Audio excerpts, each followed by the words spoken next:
Bobby Bare Sr. is a legendary country singer and songwriter, known for his unique style and hit songs such as Detroit City and 500 Miles Away from Home.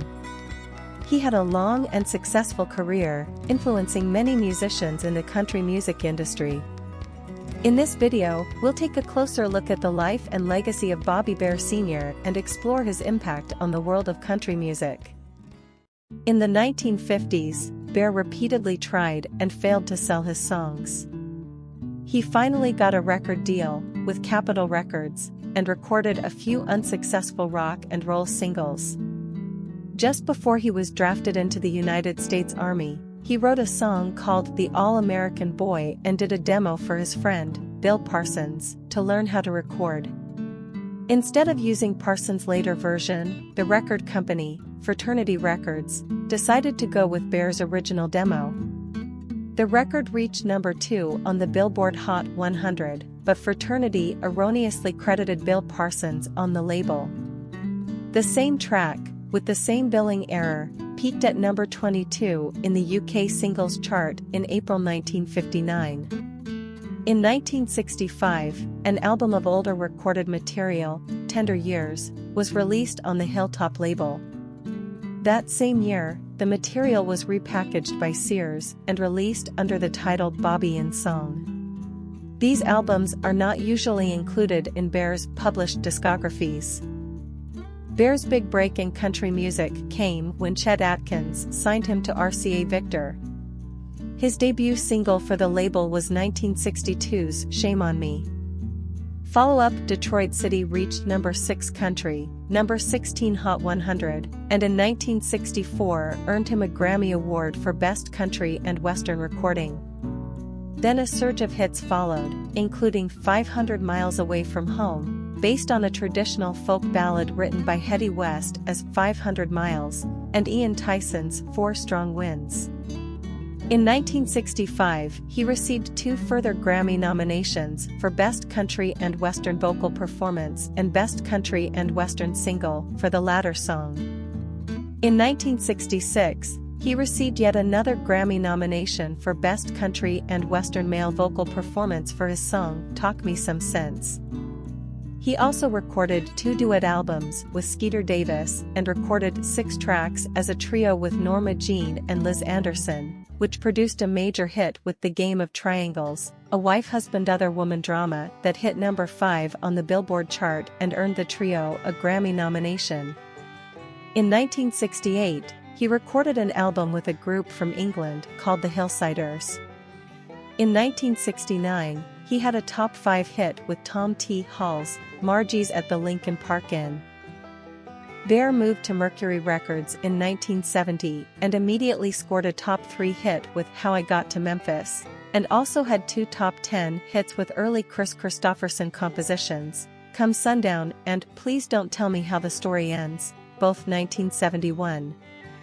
He also scored a number 12 hit in 1972 with a version of Dr. Hook and the Medicine Show's pop hit Sylvia's Mother, written by Shel Silverstein. Bare returned to RCA in 1973, after 2 years at Mercury, and scored once more with Billy Joe Shaver's Ride Me Down Easy, which nearly made the top 10. Bare started to release novelty songs recorded live with selected audiences. One such song, Marie Laveau, topped the country chart in 1974. The song was Bare's only number 1 hit. It was co-written by his friends Silverstein and Baxter Taylor, who received a BMI award for the song in 1975. In 1977, Bare released an entire album of songs by songwriter Bob McDill called Me and McDill, which contained the popular hit Look Who I'm Cheatin' On Tonight. Silverstein penned other songs for Bare, including a Grammy-nominated hit, Daddy What If, which he recorded with his 5-year-old son, Bobby Bare Jr. The song was an immediate success as well, not only reaching number 2 on the country charts, but nearly reaching the top 40 on the pop charts.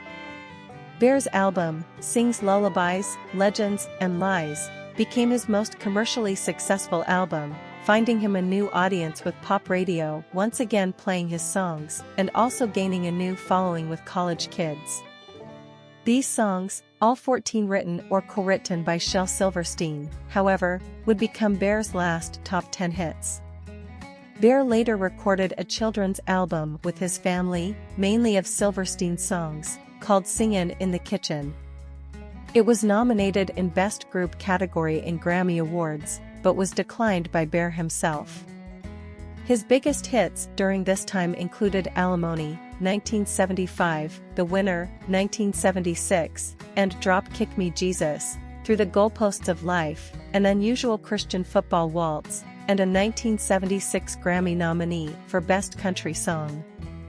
In 1977, he recorded Redneck Hippie Romance and Vegas, a duet with his wife Jeannie. Bear signed with Columbia Records and continued to have hits like Sleep Tight Goodnight Man, which barely cracked the top 10 in 1978, alongside continuing to score critical acclaim with his releases Bear and Sleeper Wherever I Fall. In 1979, he started off Rosanne Cash's career in a big way by being her duet partner on the top 20 hit No Memories Hangin' Round. In 1980, he almost cracked the top 10 with Numbers, which came from his album Down and Dirty. On that album, Bear started to experiment with Southern rock, which continued with his following album, Drunk and Crazy, 1980. The next year, Bear returned to his country roots with his Rodney Crowell-produced album As Is, featuring the single New Cut Road. Bear was still doing well chart-wise into the early 1980s. In 1983, his duet with Lacey J. Dalton, It's a Dirty Job, hit the top 30. His last trip into the top 30 came that summer with the Novelty song, The Jogger. He also released Used Cars, the theme song from the film of the same name. Bear was also given an opportunity to star in movies. He acted in a western with Troy Donahue, A Distant Trumpet, and had a memorable scene being branded for desertion, and a few episodes of the TV series No Time for Sergeants. He turned his back on Hollywood to pursue his country career. From 1983 to 1988, Bear hosted Bobby Bear and Friends on the Nashville Network, which featured him interviewing songwriters who sang their hit songs on the show. In 1985, Bear signed with EMI America Records, where he scored 3 low-charting singles. In 1998, he formed the band Old Dogs, with Jerry Reed, Mel Tillis, and Waylon Jennings. In 2005, he released his first new album in 2 decades, The Moon Was Blue, produced by his son Bobby Bear Jr., who is also a musician. He continues to tour today. In 2012, Bear performed a duet of the song I'd Fight the World on the Jamie Johnson album Living for a Song, a tribute to Hank Cochran. On April 10, 2013, the CMA announced that Bear would be a 2013 inductee into the Country Music Hall of Fame. Other 2013 inductees include Cowboy Jack Clement and Kenny Rogers.